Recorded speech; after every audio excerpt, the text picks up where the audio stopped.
귀한 찬양 감사합니다. 오늘 부활절이라서 특별히 세 곡으로 준비하신 거지요. 그렇죠? 예. 모든 준비 과정까지 하나님께서 다 기뻐 받으셨을 줄로 믿습니다. 자, 이렇게 하다 보니 벌써 55분이 되었는데 이제 설교를 시작하면 도대체 오늘은 언제 끝나는 것이냐 막 걱정이 근심과 가득한 눈빛으로 절 쳐다보시는데 여러분, 그래서 오늘은 좀 평소보다 짧게 준비했습니다. 그러니까 여러분 조금만 양해하시고 오늘 끝까지 말씀에 집중해 보시기 바랍니다. 자, 우리 옆에 분들과 인사 나누시고 축복하시고 함께 말씀을 엽시다. 당신을 위해 예수님이 부활하셨습니다. 인사하십시오.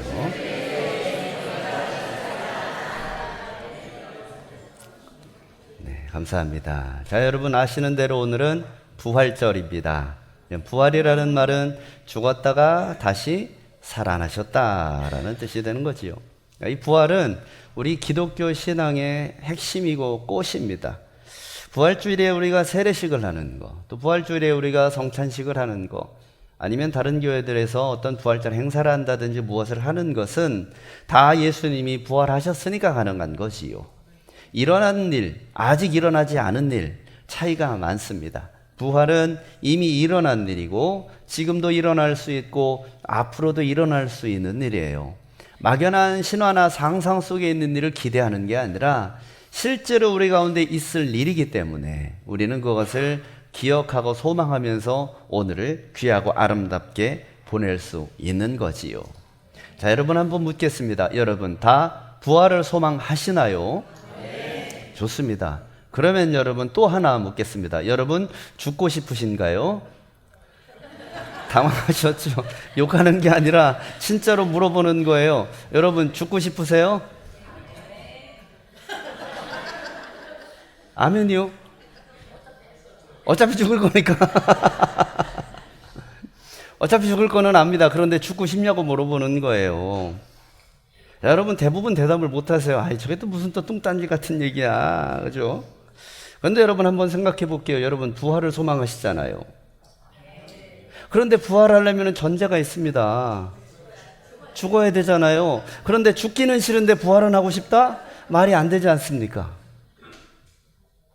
여러분, 우리가 부활이라고 얘기하면 죽음이라는 문제를 우리가 간과하기 쉬워요. 그런데 여러분 전제할 게 부활을 하려면 죽어야 됩니다. 어차피 우리는 죽으니까 어쩔 수 없이 죽으니까. 그런데 그럼에도 불구하고 죽고 싶지는 않잖아요. 그럼 뭐냐면 이어지면은 부활하고 싶지도 않다라는 말이 됩니다. 그래서 우리는 죽어야겠다, 간절히 죽음을 사모할 필요까지는 없지만 죽음에 대한 인식은 최소한 우리 마음 가운데 있어야 합니다. 여러분, 부활이 의미가 있는 이유는 죽음이 있기 때문이지요. 죽음은 우리가 겪을 수 있는 가장 두렵고 비참하고 극도로 부정적인 사건이에요. 그런데 우리 하나님은 어떤 분이시죠? 우리 하나님은 늘 극도로 부정적인 것을 통해서 가장 좋은 것을 만들어내시는 분이시지요.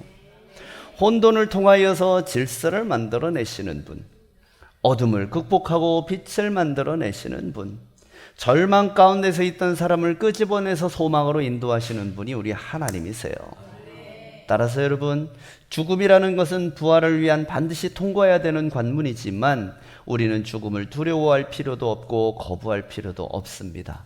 일부러 죽을 필요까지는 없겠지만 이 죽음이 우리를 지배하고 정복하지 못하도록 우리에게는 부활신앙 이전에 죽음을 극복하는 담대한 믿음이 있어야 할 줄로 믿습니다.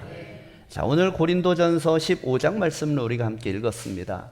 고린도전서 15장 말씀은 사실 장례식에서 많이 읽어지는 말씀이에요. 이 고린도전서, 바울 사도가 고린도 교회에 쓴 편지이지요. 당시 고린도 교인들의 상황이 어떠냐면 철학의 영향을 굉장히 많이 받았습니다. 그래서 고린도 교회 안에는 어떤 이야기들이 있었느냐면 영혼은 고상하고 육체는 썩어질 더러운 것이다 라고 생각을 했습니다. 사실 일견 틀린 말은 아니에요. 그렇다고 해서 그 사상에서 조금 더 나가서 그러니까 육신이 죽으면 끝나는 거지 뭔 부활이 있어 라고 얘기를 하면 안 되는 거예요. 여러분, 더럽고 썩어질 육신, 그게 끝이 아니라 부활이 있다라는 것을 전제로 하려면 굉장히 위험한 사상이라는 거지요. 여러분, 이러한 고린도 교회의 생각들, 이 성도들의 생각에 대해서 바울 사도는 농사를 비유로 이야기를 풀어가고 있습니다. 자, 오늘 읽은 본문은 아니지만 고린도전서 15장 36절 말씀 한번 읽어보시지요. 자, 읽겠습니다. 시작.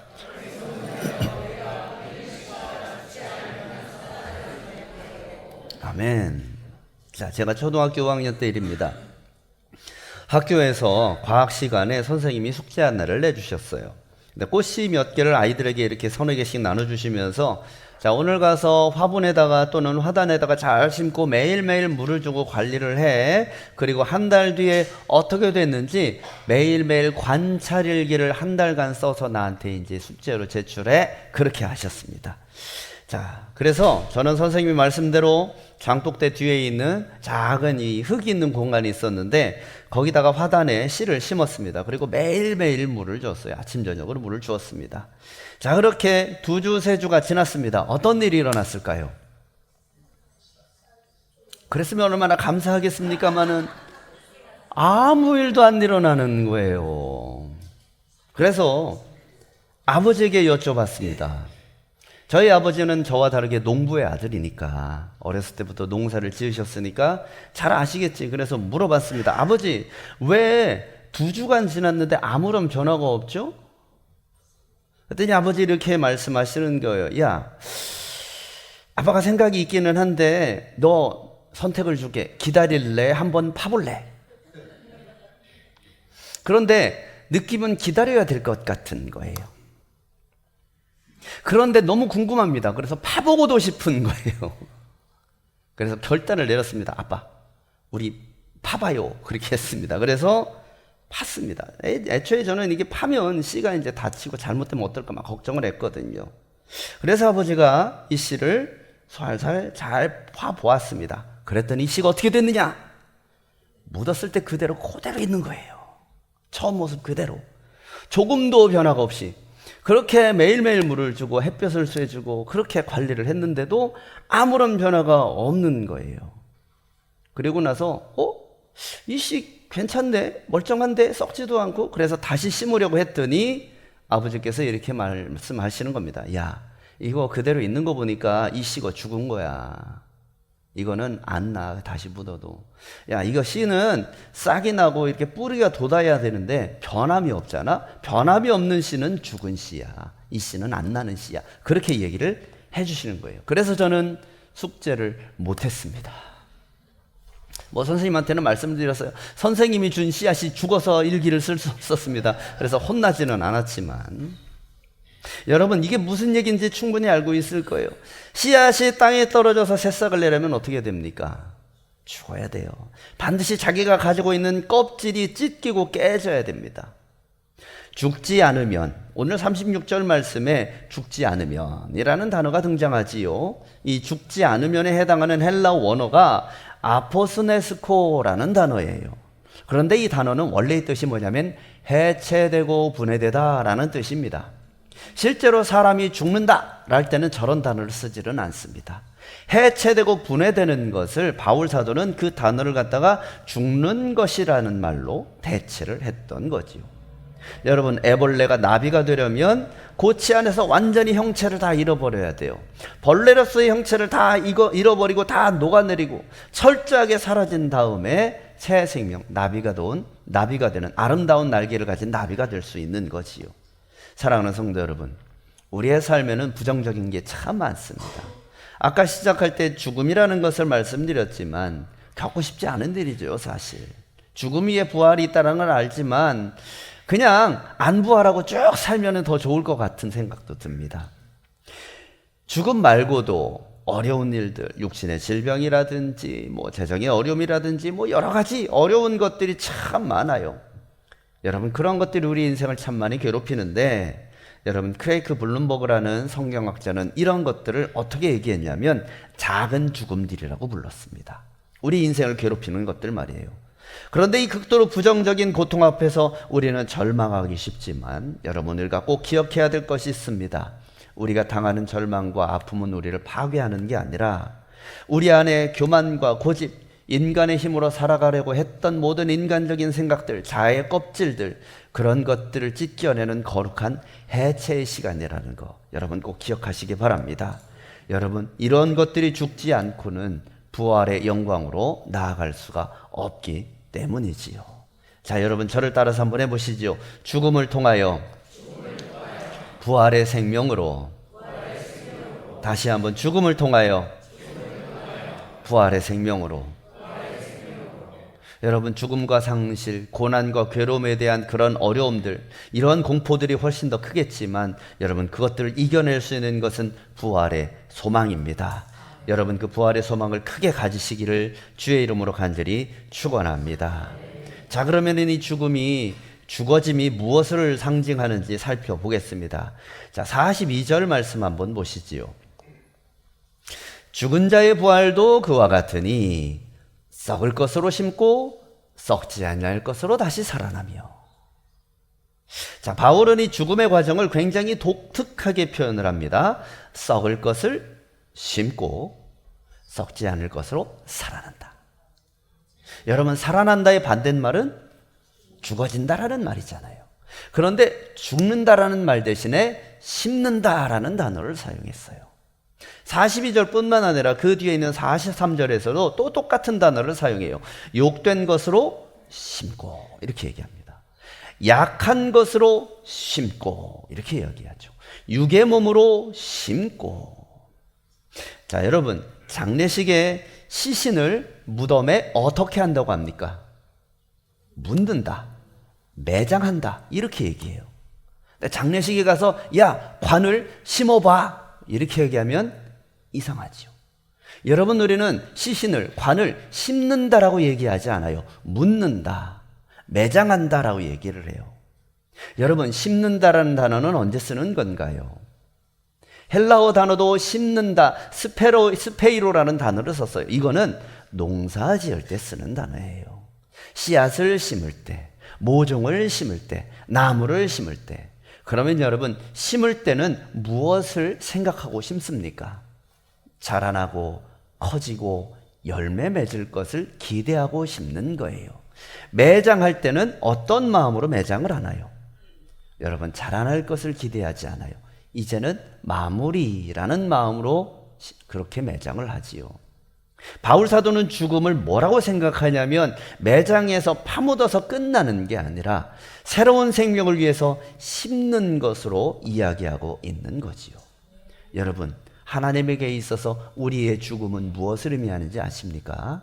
여러분, 그것은 죽어서 끝나는 게 아니라 새로운 소망과 새로운 은혜와 새로운 열매로 나아가기 위해서 심는다라고 생각하세요. 이렇게 죽어지면 나중에 끝나는 게 아니라 새로운 생명으로, 하나님의 사람으로, 천국의 백성으로, 하나님께 어울리는 존재로 거듭나게 된다. 그것을 하나님은 기대하고 있다라는 말이지요. 여러분, 우리가 질병과 실패, 죽음 이런 어둠들이 우리를 덮을 때는 내 인생 끝난 것처럼 생각이 들어요. 나는 이제 다 매장당했다라는 그런 생각이 듭니다. 에스겔 골짜기의 마른 뼈들처럼 모든 소망은 없다라고 우회하지요. 그러나 흙으로 덮이는 것은 매장이나 심는 거나 똑같습니다. 하지만 심는 것과 매장은 하늘과 땅 차이입니다. 하나님께서 위대한 부활의 수확을 위해 나를 그곳에 의도적으로 심으시는 것, 여러분, 그것이 우리가 당하는 어려움과 고난과 죽음의 정체입니다. 여러분, 그렇다면 사랑하는 성도 여러분, 우리 위에 고난의 흙더미가 덮여오고 빛을 보지 못하고 영원히 끝난 것처럼 보여도 여러분, 우리는 어떻게 해야 될까요? 하나님께서 우리를 통해서 열매를 기대하신다는 사실을 기억하고 있어야 합니다. 여러분은 갇힌 게 아닙니다. 고난에 갇힌 게 아니에요. 죽음에 갇힌 게 아닙니다. 하나님의 손에 의하여서 부활의 모판에 안전하게 심겨진 것이지요. 여러분, 극도의 부정을 긍정으로 바꾸시는 그 하나님, 그 하나님이 우리의 죽음도 새로운 소망으로 바꾸실 줄로 믿습니다. 자, 여러분, 저를 따라서 해보십시오. 나는 고난 속에 심겨진 소망의 씨앗입니다. 자, 옆 사람 얼굴을 보십시오. 당신 얼굴을 보니 소망이 생기네요. 칭찬해 주십시오. 사랑하는 성도 여러분, 우리 아직 안 끝난 겁니다. 끝나지 않았습니다. 과정이에요. 여전히 하나님은 우리를 가꾸고 계십니다. 여러분, 그 하나님 바라보면서 소망의 날을 기대하시는 여러분들 되시기를 주의 이름으로 축복합니다. 여러분, 그러면 그렇게 철저하게 자아 해체를 겪고 심기어지고 하나님의 신실하신 그런 심기어지는 시간을 다 지내고 나면 어떤 결과가 찾아오느냐. 자, 43절 44절 말씀 함께 읽겠습니다. 자, 읽어보시죠. 시작.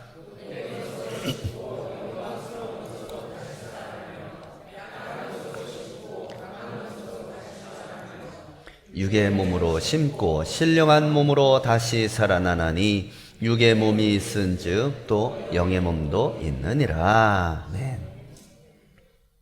여러분, 요한회설의 목사님은 이 구절을 어떻게 해석을 하셨냐면, 하나님께서 인간의 가장 비참하고 냄새나는 재료들을 모아서 인간의 공로가 1%도 섞이지 않은 가장 영광스러운 부활체를 빚어내시는 과정이다, 이렇게 해석을 했어요. 영국의 신학자 라이트라는 사람은 우리가 입게 될 이 신령한 몸, 이게 그냥 공중에 둥둥 떠다니는 그런 유령이 실체가 없는 게 아니라 성령에 의해서 100% 완벽하게 구동되는 새로운 차원의 몸이다 라고 해석을 했습니다. 여러분, 신령한 육신, 우리가 부활 이후에 입게 되는 그 모든 것들은 실체가 없는 허구가 아닙니다. 실제로 만져지고 실제로 살아날 수 있는 그러한 것들이에요. 여러분, 내 힘으로 아둥바둥했던 한계투성이의 몸이, 그런 것들이 이제는 죽어지고 하나님의 능력으로만 살아가는 완벽한 존재로 다시 살아나게 될 겁니다. 그게 바로 부활 이후에 우리가 가질 수 있는 신령한 육신입니다. 살아나는 것들의 정체란 얘기죠. 여러분, 우리가 그것을 어디서 확신할 수 있냐면 예수님이 바로 그렇게 되셨거든요. 요한복음 12장 24절에 보면 예수님은 뭐라고 얘기하셨냐면, 한 알의 밀이 땅에 떨어져 죽지 아니하면 한 알 그대로 있고 죽으면 많은 열매를 맺느니라, 이렇게 가르쳐 주셨어요.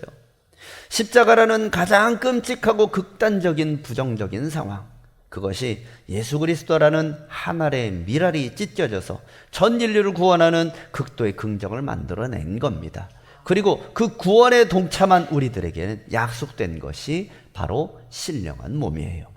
이 세상에서의 늙고 병들고 아프고 하자 있는 그런 육신이 아니라 하나님이 주시는 거룩하고 아름답고 멋진 것, 그것들이 우리를 위해서 예비되어 있을 것입니다. 자, 말씀을 맺겠습니다. 이제 오늘부터 우리가 기도의 언어를 한번 바꿔봤으면 좋겠습니다. 하나님, 내 인생 이제 끝났어요. 나는 이제 완전히 끝났어요 라는 그런 단식 이제는 거두시고, 하나님, 이 눈물 나는 극도의 고난을 통해 하나님께서 지금 내 삶에 부활의 열매를 심고 계심을 믿습니다 라는 믿음의 선포로 바꾸시길 바랍니다. 여러분, 예수님의 부활은 2000년 전의 과거의 사건으로 끝나는 게 아니에요. 지금 우리의 가장 아픈 상처, 가장 깊은 실패를 재료로 삼아서 오늘 우리의 삶에 가장 찬란한 열매를 맺어가시는 현재 진행형의 기적인 줄로 믿습니다. 이제는 죽음이라는 껍질을 깨고 부활의 영광으로 피어나시는 복된 여러분들 되시기를 예수 그리스도의 이름으로 간절히 축원합니다. 기도하겠습니다. 사랑과 은혜가 풍성하신 아버지 하나님, 죽음을 통하여서 부활의 열매를 빚어내시는 하나님의 영광과 은혜를 찬양합니다. 아버지 하나님, 우리 가운데 역사하시어서 그 은혜를 믿게 하고 신뢰하게 하시며 세상 가운데서 낙심하고 절망치 않도록 지키시고 인도하여 주시옵소서. 예수님의 이름으로 기도하옵나이다. 아멘.